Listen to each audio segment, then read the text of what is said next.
Peringatan Hari Pahlawan belajar dari keikhlasan Subari. Dewan Perwakilan Mahasiswa Wujud Pendidikan Politik. Bagus, pendapatan kebun benih TPH Masaran Sragen. Operasional Terminal Pilang Sari Sragen perlu upaya kreatif. Mitigasi dan deteksi dini kebencanaan harus dioptimalkan. Hai Dulur Jateng, apa kabar hari ini? Selama beberapa menit ke depan, Parlemen Inframe akan menemani Anda dengan rangkaian informasi kegiatan DPRD Provinsi Jawa Tengah bersama saya Esther Lambang. Dan saya Cahya Ayuningrum, dan inilah Parlemen Inframe selengkapnya.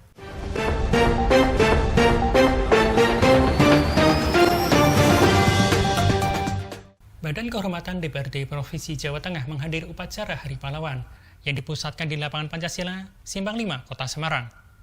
Di tengah-tengah penyampaian amanatnya, Gubernur Ganjar Pranowo memanggil Subari.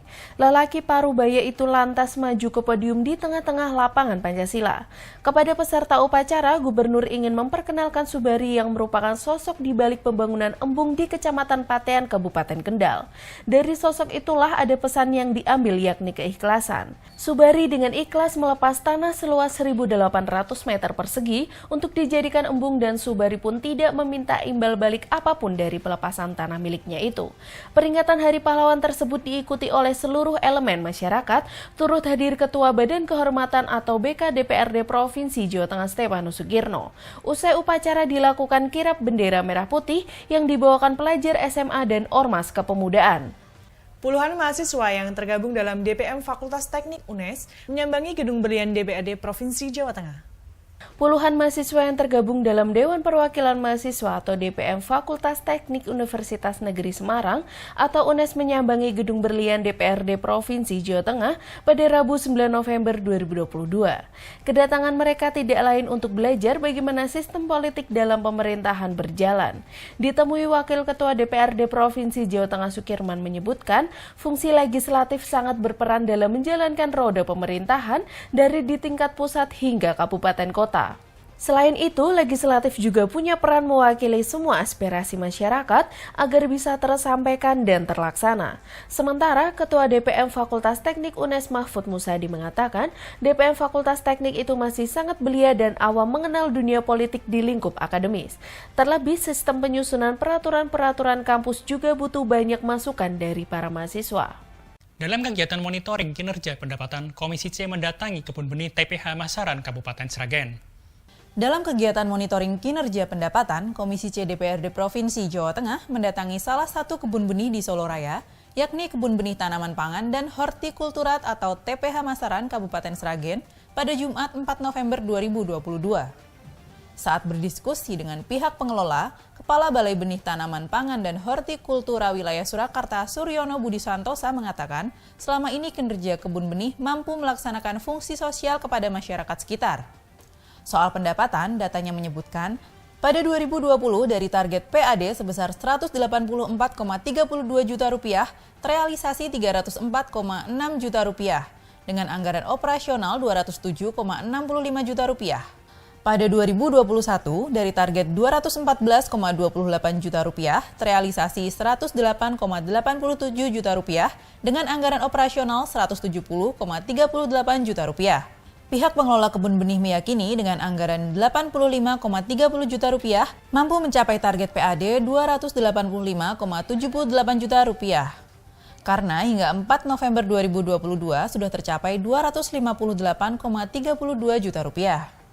Mendengarnya, anggota Komisi C Sarno mengakui persoalan kurangnya fasilitas perlu dibenahi mengingat kebun benih melaksanakan fungsi sosial. Anggota Komisi C lainnya, Nurul Hidayah, juga mengakui hampir setiap kebun benih memiliki kendala sarana dan prasarana. Sementara anggota Komisi C Siti Rosida mengaku sangat apresiatif dengan kinerja kebun benih karena hingga tahun ini penerimaan pendapatannya sudah cukup baik. Dalam pantauan operasional terminal, Komisi D menilai Terminal Pilang Sari Kabupaten Sragen sudah cukup baik. Dalam pantauan operasional terminal baru-baru ini, Komisi D DPRD Provinsi Jawa Tengah menilai Terminal Pilang Sari Kabupaten Sragen sudah cukup baik. Seperti dikatakan Sekretaris Komisi D Muhammad Kamim Irfani, guna menunjang keramaian terminal, pihak pengelola masih perlu melakukan berbagai terobosan kreatif. Di antaranya, melakukan kerjasama dengan pihak ketiga maupun UMKM, dengan catatan tidak mengganggu fungsi terminal itu sendiri. Sementara, anggota Komisi D DPRD Provinsi Jawa Tengah, Untung Wibowo Sukowati menyampaikan pihaknya tengah memonitor dan mengevaluasi fungsi terminal sesuai peruntukannya dan memantau kelayakan bangunan. Ia menambahkan beberapa yang perlu dibenahi diantaranya adalah landasan-landasan dan fasilitas umum. Kedepannya, hal tersebut perlu dibahas di Badan Anggaran maupun di Komisi. Menanggapi hal itu, Kepala Terminal Pilang Sari Sragen Risyanto menyampaikan lahan yang dimiliki selama ini seluas 2,25 hektar. Ada 96 kios yang disewakan dan semuanya sudah penuh. Pengelola terminal sendiri kini ada 12 orang dengan 5 PNS dan 7 tenaga kontrak yang dirasa masih kurang. Komisi E memantau kesiapsiagaan PPBD Sragen mengatasi kebencanaan di daerah.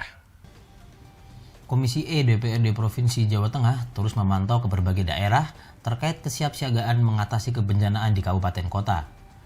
Dalam hal ini, Badan Penanggulangan Bencana Daerah atau BPBD merupakan ujung tombak dalam penanganan kebencanaan di daerah sehingga diperlukan deteksi lebih dini. Demikian disampaikan anggota Komisi E Ahmad Ridwan saat di kantor BPBD Sragen pada Jumat 4 November 2022.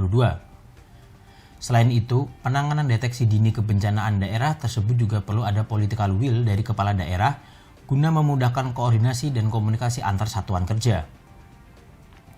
Hal berikutnya adalah menyiapkan desa tangga bencana atau destana yang bertujuan agar masyarakat desa di sekitar kawasan rawan bencana bisa terlindung dari dampak merugikan lainnya. Warga desa juga diharapkan mampu mengkaji, menganalisa, menangani, membantu dan mengevaluasi dan juga mengurangi resiko-resiko bencana yang ada di wilayah mereka dengan memanfaatkan sumber daya lokal. Sementara, Kepala BPBD Jateng Bergas C Penanggungan mendukung kabupaten kota terus menambah destana pada daerah rawan bencana agar dapat meminimalisir dampaknya. Kepala BPBD Sragen Agus Cahyono mengaku pihaknya telah mengantisipasi beberapa potensi bencana di wilayahnya. Tercatat, dari 120 desa sudah terbentuk sekitar 30-an destana. Saya Esther Lambang. Dan saya Cahya Yuningrum. Terima kasih atas perhatian Anda. Salam Brilian TV, aspiratif, informatif.